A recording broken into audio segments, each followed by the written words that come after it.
দেশলাই কাঠি, কবি সুকান্ত ভট্টাচার্য। আমি একটা ছোট্ট দেশলাইয়ের কাঠি, এত নগণ্য হয়তো চোখেও পড়ি না, তবু যেন মুখে আমার উসকুস করছে বারুদ, বুকে আমার জ্বলে উঠবার দুরন্ত উচ্ছ্বাস।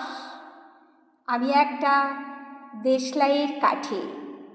মনে আছে সেদিন হুলস্থুল বেঁধেছিল, ঘরের কোণে জ্বলে উঠেছিল আগুন, আমাকে অবজ্ঞা ভরে না নিভিয়ে ছুঁড়ে ফেলায়। কত ঘরকে দিয়েছি পুড়িয়ে, কত প্রাসাদকে করেছি ধূলিসাৎ, আমি একাই ছোট্ট একটা দেশলাই কাঠি। এমনি বহু নগর বহু রাজ্যকে দিতে পারি ছাড় খাড় করে, তবুও অবজ্ঞা করবে আমাদের। মনে নেই এই সেদিন আমরা সবাই জ্বলে উঠেছিলাম একই বাক্সে?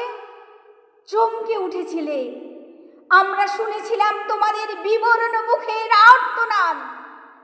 আমাদের কি অসীম শক্তি তা তো অনুভব করেছো বারংবার, তবু কেন বোঝো না?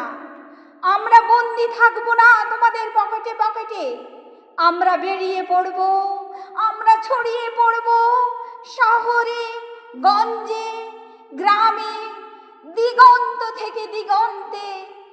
আমরা বার বার জ্বলি নিতান্ত অবহেলায়, তা তো তোমরা জানোই, কিন্তু তোমরা তো জানো না কবে আমরা জ্বলে উঠব সবাই শেষবারের মতো।